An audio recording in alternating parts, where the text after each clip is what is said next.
Olá, aqui é o Tio do Papelão, trazendo mais um vídeo de contos de terror. Não esqueça de deixar o like e se inscrever no canal. Voltar para Juazeiro depois de 3 décadas foi como abrir um livro emprestado e encontrar suas próprias anotações de infância nas margens.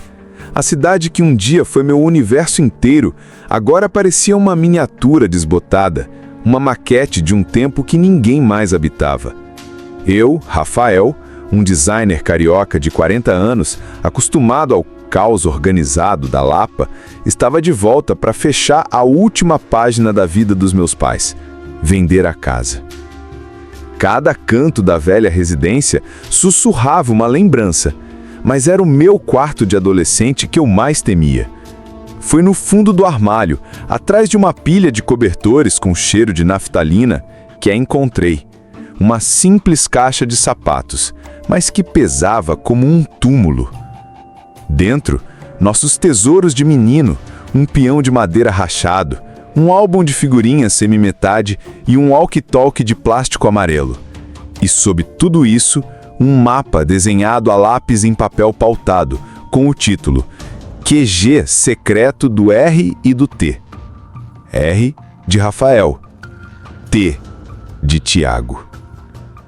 Tiago, meu irmão de alma, desaparecido aos 9 anos. A dor que eu julgara ter soterrado sob décadas de reuniões e trânsito voltou com a força de um golpe no peito. Eu estava lá, brincávamos de futebol na rua de terra. Minha avó me chamou para ajudar a carregar as compras. Não levou 5 minutos. Quando voltei, Tiago havia evaporado. E o vazio que ele deixou foi instantaneamente preenchido pela sombra mais antiga e temida da nossa cidade, a do capiroto da bagageira. O capiroto não era uma simples lenda em Juazeiro, era uma presença tangível, um aviso vivo. Nossos pais não contavam a história, eles emitiam um alerta: não fique na rua depois do anoitecer, senão o capiroto te leva na bagageira. E nos seus olhos não havia brincadeira, só um medo visceral. A descrição era unânime: um homem alto, sempre de óculos escuros, dirigindo uma caminhonete velha e surrada, daquelas com uma bagageira de lona preta. Diziam que ele oferecia carona, doces, jogos, e que crianças desobedientes, aquelas que se afastavam demais do beco, simplesmente sumiam. Um puxão, um baque surdo na carroceria, o ronco do motor se afastando. Depois, só o silêncio. Quando Tiago desapareceu, o mito se tornou realidade. O monstro dos nossos pesadelos havia materializado e levado um de nós. Por 30 anos, aquela foi a verdade que me confortou. Era mais fácil culpar um fantasma folclórico do que carregar o fardo dos meus 5 minutos de ausência. A lenda oferecia um fim. Mas agora, naquela casa silenciosa, a história parecia frágil, uma mentira conveniente. O conteúdo daquela caixa não era uma nostalgia, era uma acusação. A caixa foi o estopim. Decidi fazer as perguntas que ninguém fez. Minha primeira parada foi na casa do ex-delegado Raimundo, um homem cuja pele parecia curtida, não pelo sol, mas pela desilusão. Na varanda sombria, mencionei o nome de Tiago. O rosto se fechou. Isso é coisa enterrada, moço. Foi um traficante de passagem, um desses que vinha da fronteira. Sumiu. Fim de papo. A pressa em sua voz, a recusa em me encarar, tudo gritava que havia algo podre ali. Depois, fui até Dona Marlene, mãe de Tiago. Ela vivia num apartamento minúsculo, o tempo parado nas fotos em preto e branco. Eles desistiram tão rápido, Rafa, sussurrou, a voz um fio.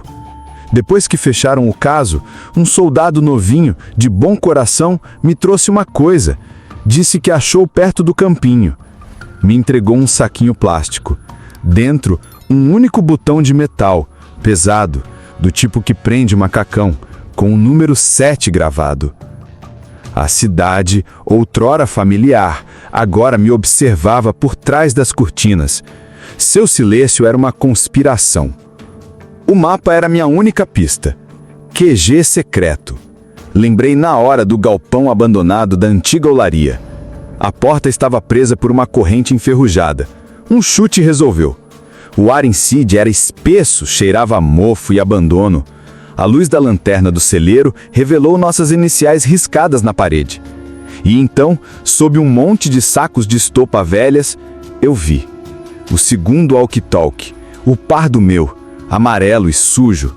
Ao lado dele, um emaranhado de tecido. Puxei.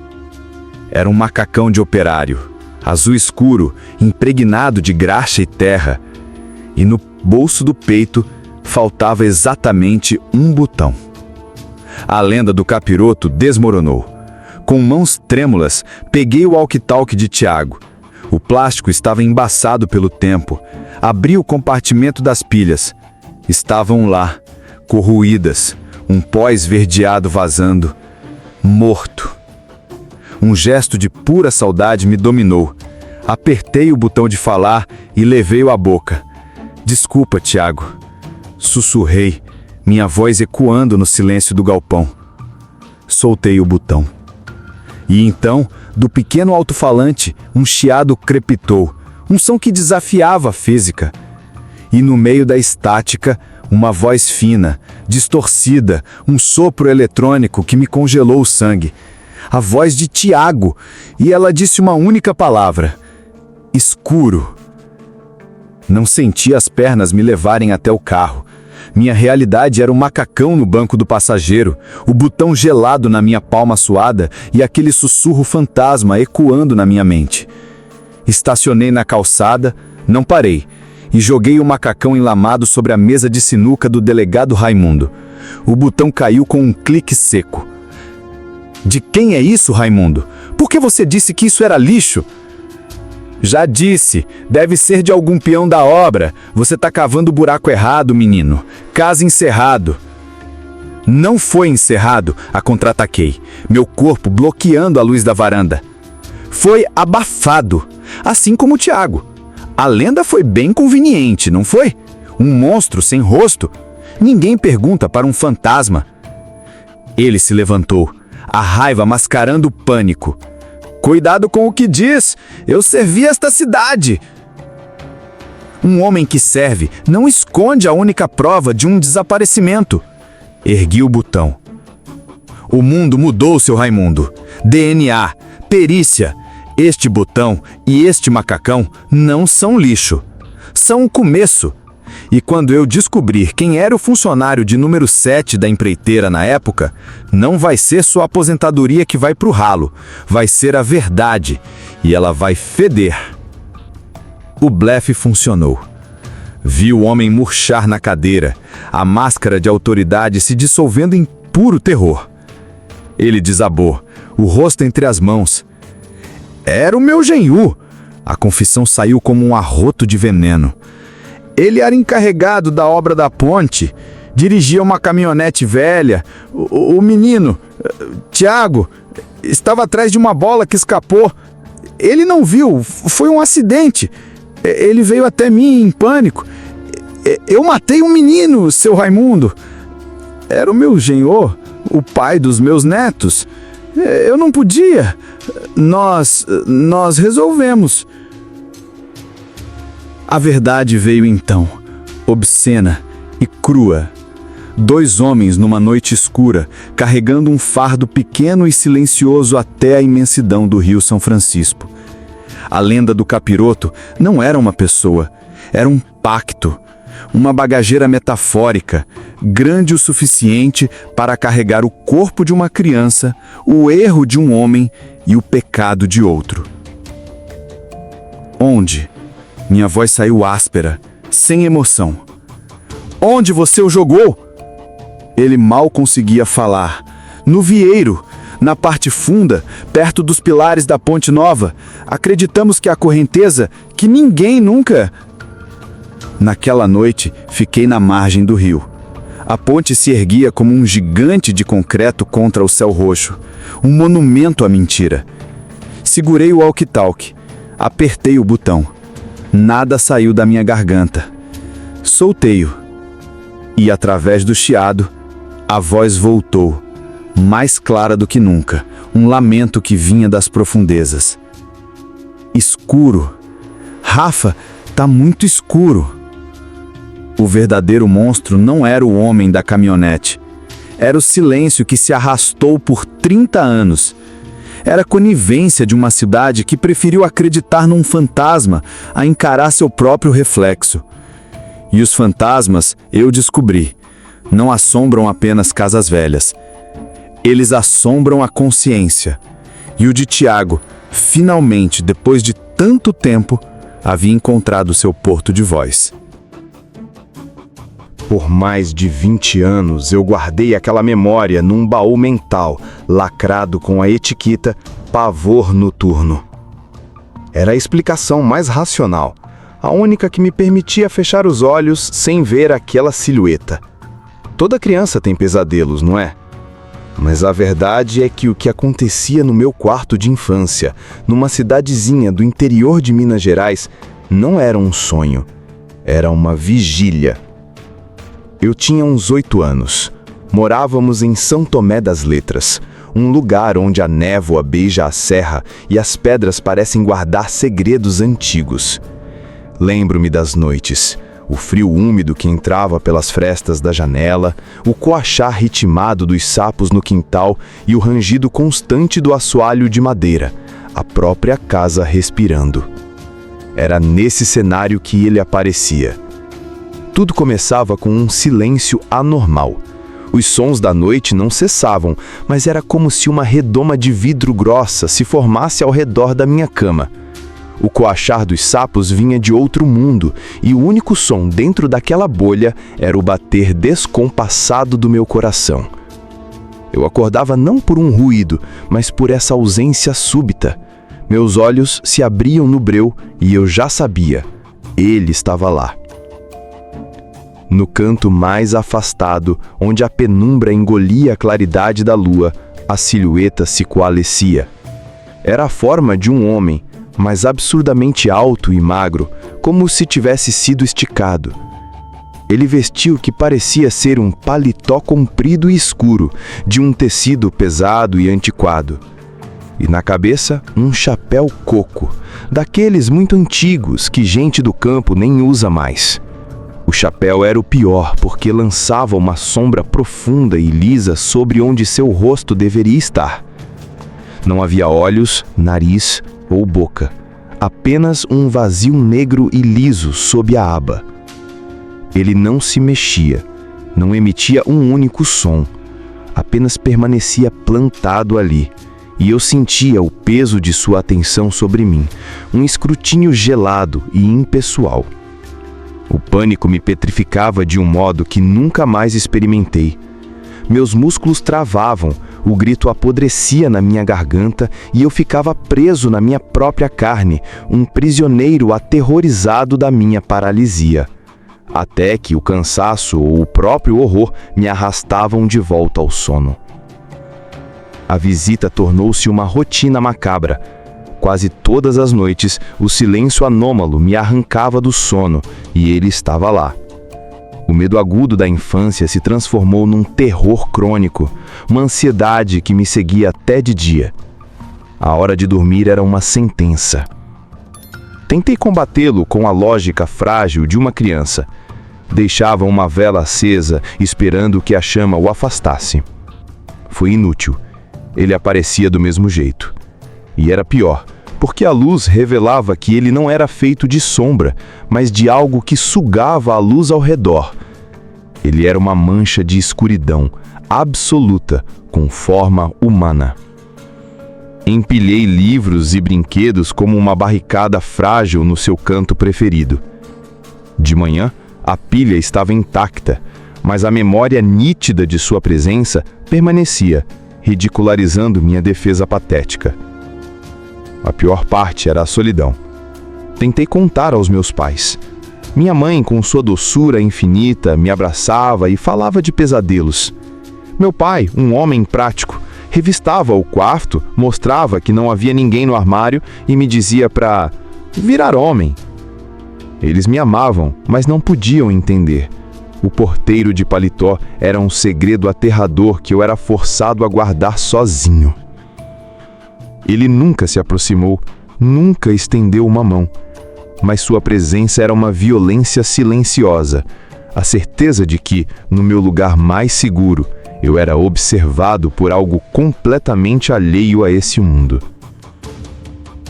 Então, depois de meses de tormento, numa noite de terça-feira, algo mudou. O ritual começou igual: o silêncio, o despertar, a figura no canto. Mas a atmosfera era diferente. A vigilância glacial dera lugar a uma sensação que na época eu não soube nomear. Hoje a descrevo como uma melancolia profunda e resignada. Pela primeira vez, não senti apenas o meu medo. Senti um pesado imenso, uma tristeza que emanava da própria silhueta. Foi a noite em que ele ficou por mais tempo. E quando os primeiros raios de sol não o dissiparam como costume, eu vi desmanchar, não sumir. Sua forma perdeu os contornos, dissolvendo-se em fumaça escura que foi sugada de volta para os cantos do quarto, até não restar nada. Acordei com um som abafado de lágrimas vindo da sala. O telefone da parede balançava, fora do gancho. Minha tia-avó, que morava em Tiradentes e era minha madrinha e confidente, faleceu durante a noite. Um aneurisma silencioso. No turbilhão de dor e arrumo que tomou conta da casa, um pedaço de mim sentia um alívio egoísta e culpadíssimo.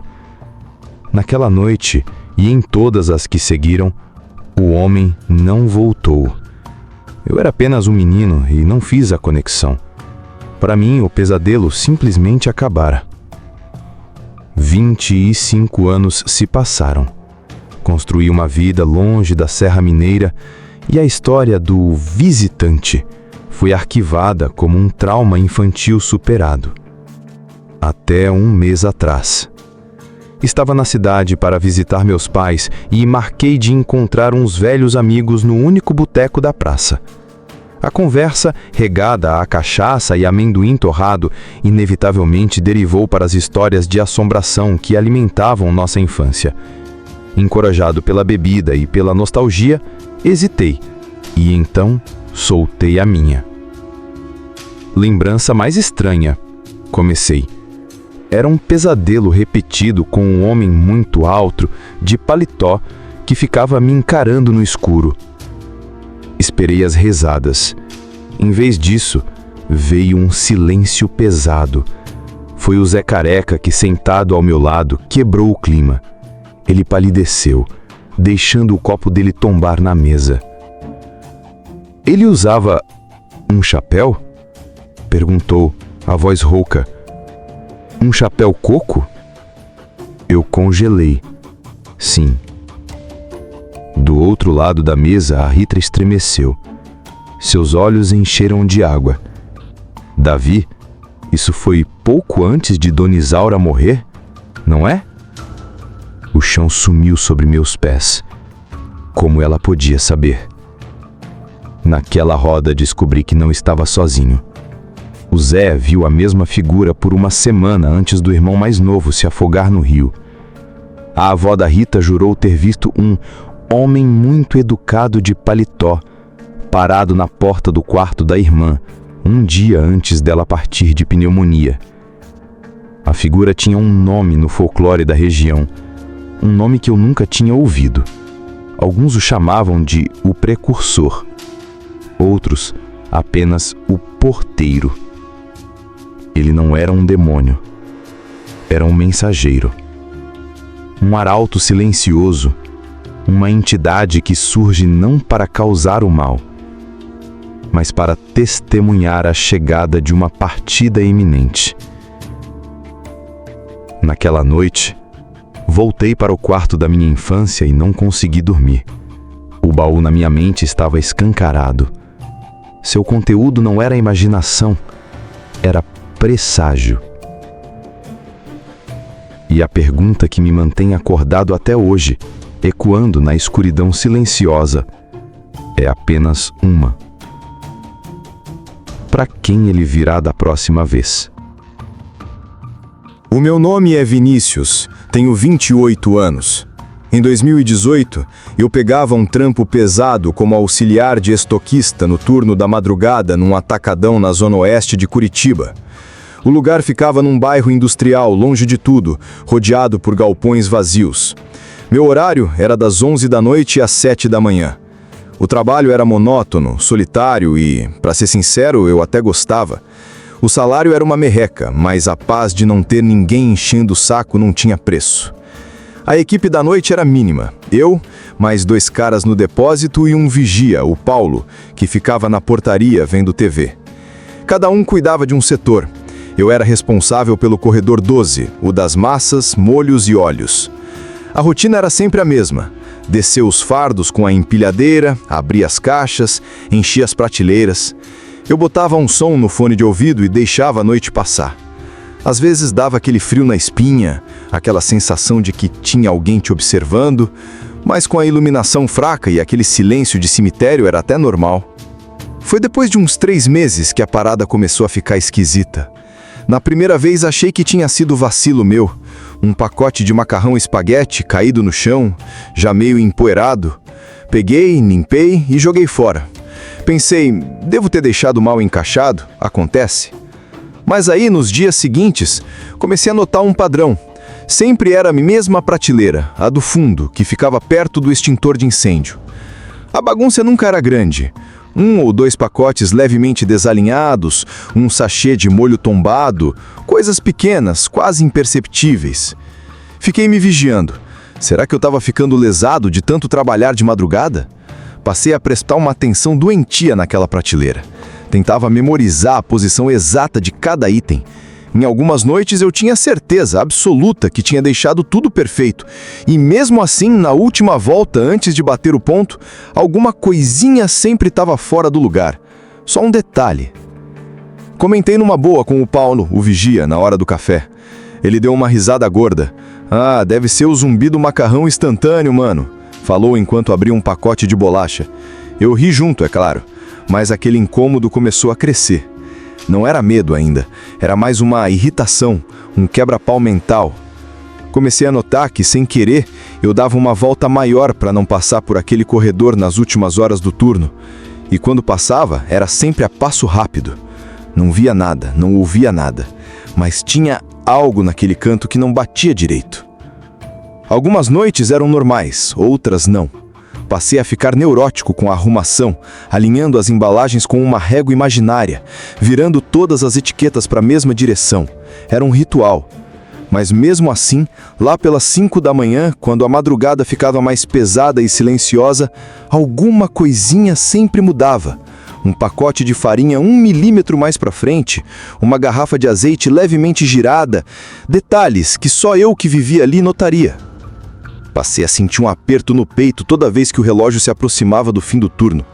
Era nesse horário, naquele vácuo de silêncio, que a presença silenciosa agia. Teve uma noite que cheguei determinado a acabar com aquilo. Não falei para ninguém. Fiz meu serviço normal, mas arrumei a prateleira do fundo com uma precisão de cirurgião. Até tirei foto com o celular para ter prova. 4 horas depois, na última inspeção, lá estava, um pacote de fubá caído no chão, não rasgado, não amassado, só de lado, como se tivesse sido colocado ali com cuidado. Não tinha como. Não havia vibração, não havia rastro, nada. Me agachei, peguei o pacote e fiquei ali, parado, encarando a prateleira. Tentei raciocinar, encontrar uma explicação. Senti um enjoo, uma mistura de cansaço com algo mais pesado, mais fundo. Não era medo ainda, mas estava chegando perto. Na noite seguinte aconteceu uma coisa que me fez gelar. Estava arrumando as latas de milho na prateleira de baixo quando ouvi um som suave de plástico deslizando. Aquele barulho que você só ouve no absoluto silêncio. Me levantei devagar, olhando na direção do barulho, nada, tudo no lugar. Dei 2 passos e vi um pacote de talharim pendurado na beirada da prateleira, como se tivesse sido empurrado segundos antes. Olhei ao redor, segurando a respiração. O corredor estava vazio, tudo parado, mas aquele pacote parecia me olhar. Era bobeira, eu sei, era só um pacote. Mas alguma coisa em mim sabia que aquilo não era acidente, nem coincidência. Voltei para o depósito com as mãos frias e suadas. Passei o resto do turno no piloto automático. Na saída, nem olhei para o corredor 12. E percebi que os outros 2 caras também evitavam passar por lá. Será que eles tinham notado? Ou era só minha cabeça me pregando peça? Eu nunca fui de acreditar em assombração. Sempre fui cético. Mas tem uma hora que a lógica simplesmente não funciona mais. Foi numa quarta-feira. Eu estava exausto, a semana tinha sido puxada. Cheguei no trabalho no modo zumbi, fone no ouvido, uniforme amarrotado. Fiz minha rotina no depósito, comecei a abastecer as prateleiras. O corredor 12 estava quieto demais. Dei minha primeira volta e fui enchendo os vazios. Macarrão, molho, óleo, farinha, tudo no seu devido lugar. Tentei ignorar aquele desconforto que já era meu companheiro. O ar naquele corredor parecia mais denso, mais pesado. Lá pela 1 da manhã, enquanto arrumava os enlatados, senti um calafrio que subiu da espinha até a nuca. Não era frio, era como se alguma coisa tivesse passado rente a mim. Me virei na hora brusco, nada, tudo no lugar. Dei 2 passos e vi um pacote de talharim pendurado na beirada da prateleira, como se tivesse sido empurrado segundos antes. Olhei ao redor, segurando a respiração. O corredor estava vazio, tudo parado, mas aquele pacote parecia me olhar. Era bobeira, eu sei, era só um pacote, mas alguma coisa em mim sabia que aquilo não era acidente, nem coincidência. Voltei para o depósito com as mãos frias e suadas. Lavei o rosto nas pias, a mão não parava de tremer. Senti vergonha, senti um medo visceral. Na saída, deixei as luzes do corredor 12 apagadas. Fingi que esqueci. Eu aguentei o máximo que pude depois daquela noite. Pensei seriamente em pedir para trocar de setor. Mas como justifica uma coisa dessas? Chefe, tem uma assombração bagunçando o macarrão? Claro que não. Eu precisava do emprego. E por mais bizarro que fosse, aquilo ainda parecia contido, restrito àquele corredor. Na semana seguinte, fui me arrastando. Trabalhava rápido, evitava olhar para os lados, deixava o fone sem som para captar qualquer ruído, mas nunca estava preparado. Foi quando eu resolvi falar com o Paulo de novo. Encontrei ele no estacionamento fumando um cigarro perto da guarnita. Sumido, hein? Desistiu do zumbi do macarrão? Não respondi de cara. Fiquei olhando pro asfalto. Tô falando sério, Paulo. Tá rolando uma parada muito estranha lá. Ele parou de sorrir na hora. Você tá com uma cara ruim, Vinícius. O que foi? Contei. Não tudo, mas o suficiente. As quedas, a arrumação dos produtos no chão, a respiração. Contei que eu não estava dormindo direito. Com medo de parecer maluco. O Paulo ouviu calado, deu uma última tragada e falou: "Bora ver as câmeras então." Subimos para a salinha de segurança, um monitor antigo e um monte de arquivo de gravação. Pedi para ele abrir as gravações de 3 noites específicas, sempre no horário em que eu encontrava as coisas fora do lugar. Nos primeiros minutos, tudo normal. O corredor vazio, prateleiras impecáveis, a luz fraca. E então, a imagem deu um glitch, 1 segundo de estática. Quando voltou, os produtos estavam todos no chão. Exatamente como eu tinha visto. Nenhum movimento antes, nenhuma queda. Simplesmente apareceram lá. Ficamos em silêncio. O Paulo pausou a gravação e olhou para mim. "Que porra é essa, cara?" Eu não respondi. Só balancei a cabeça. Não tinha o que dizer. Voltei pro trabalho naquela noite com medo, óbvio. Mas a vida real não para. A fatura do cartão chega do mesmo jeito. Então vesti o uniforme, peguei a planilha e fui pro depósito. Trabalhei rápido, em silêncio. O corredor 12 me esperava, frio e quieto. Perto do fim do turno, decidi encarar. Fui fazer a última ronda sozinho, sem fone. Tudo parecia no lugar. As embalagens estavam perfeitas. Nenhum som, nenhum cheiro estranho. Só o silêncio absoluto. E então, ao passar pelo final do corredor, olhei sem querer para o espelho convexo de segurança no alto. Foi rápido, 1 instante. Vi alguém atrás de mim. Não se movendo, não se escondendo. Só parado. A imagem no espelho era embaçada, escura, mas nítida o suficiente para ver que era uma silhueta humana, alta e magra. Me virei na hora, o coração disparado. Nada. O corredor estava vazio. Fui embora mais cedo naquela noite. Ninguém reclamou. Depois daquilo, não consegui mais. Nos dias seguintes, tentei manter a rotina, mas a sensação era constante. Mesmo quando tudo parecia calmo, eu sabia que não estava sozinho. Conversei com o encarregado, pedi para trocar de setor, inventei uma dor nas costas. Ele não quis saber. Disse que eu era bom naquela área e que era coisa da minha cabeça.